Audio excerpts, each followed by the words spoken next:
সূরা মুলক এই সূরাটির নাম। কোরআনুল কারীমের অত্যন্ত ফজিলতপূর্ণ একটি সূরা। রাসূলুল্লাহ সাল্লাল্লাহু আলাইহি ওয়াসাল্লাম এই সূরাটির ব্যাপারে বিশেষভাবে বলেছেন, হিয়াল মানিআতু হিয়াল মুনজিয়াতু। এই সূরাটি কবরের আযাব থেকে বাধা দানকারী। এই সূরাটি কবরের আযাব থেকে রক্ষাকারী। তুনজিহি মিন আযাবিল কবর। এই সূরাটি আল্লাহর বান্দাকে কবরের আযাব থেকে রক্ষা করবে। এটা এই সূরার একটা বিশেষ বৈশিষ্ট্য। রাসূলুল্লাহ সাল্লাল্লাহু আলাইহি ওয়াসাল্লাম বলেছেন, কোরআনুল কারীমের এই 30 আয়াত বিশিষ্ট এই সূরাটার মধ্যে মোট 30টা আয়াত, ছোট সূরা। 30 আয়াত বিশিষ্ট এই সূরাটি নবী সাল্লাল্লাহু আলাইহি সাল্লাম বলেন যে এটা যে নিয়মিত তেলাওয়াত করবে তো আল্লাহ তাআলা তাকে কবরের আযাব থেকে রক্ষা করবেন। সুবহানাল্লাহ। এইটাই সূরার একটা অন্যতম বৈশিষ্ট্য।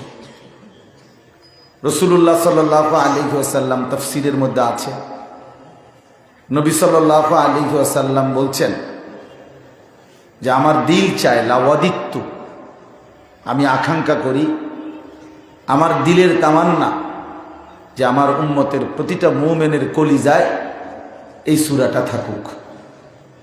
মানে সূরা মুলক আমার উম্মতের প্রতিটা ঈমানদার পড়ুক, জানুক, শিখুক, এটা আমার দিলের তামান্না।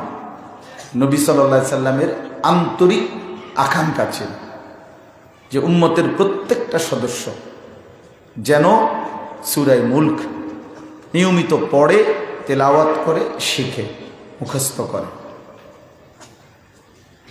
বুজুর্গানে দিন যুগ যুগ ধরে আল্লাহওয়ালারা, ওলামায়ে কেরাম এই সূরা মুলক রাত্রিবেলায় ঘুমের আগে, বিশেষ করে এশার নামাজের পরে তেলাওয়াত করে। আমাদের কওমি মাদ্রাসাগুলোতেও আলহামদুলিল্লাহ যুগ যুগ ধরে এই আমল চলে। সূরা মুলক, সূরা ওয়াকিয়া, সূরা ইয়াসিন, সূরা মুজাম্মিল, সূরা নাবা, এই সূরাগুলোর ধারাবাহিক আমল চলে। এর মধ্যে সূরা মুলক একটি নিয়মিত আমল। স্বাভাবিকভাবে বুজুর্গানে দিন, ওলামায়ে কেরাম, তালিবে ইলম মাগরিবের নামাজের পরে সূরা ওয়াকিয়া পড়ে, এশার নামাজের পরে সূরা মুলক পড়ে ঘুমের আগে।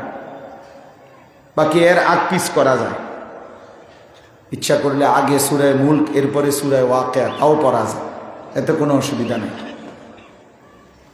সূরা ওয়াকিয়া এই সূরাটার নামও আপনারা জানেন। রাসূলুল্লাহ সাল্লাল্লাহু আলাইহি ওয়াসাল্লাম বলছেন, মান ক্বারাআ সূরাতাল ওয়াকিয়া ফি কুল্লি লাইলা, প্রতি রাতে যে সূরা ওয়াকিয়া পড়বে, লাম তুসিবহু ফাকাতুন আবাদা, তাকে কখনোই দারিদ্রতা, অভাব স্পর্শ করবে না, দারিদ্রতা আসবে না। তাহলে সূরা ওয়াকিয়া দারিদ্রতা দূর করার ক্ষেত্রে, অভাব দূর করার ক্ষেত্রে একটি কার্যকর আমল।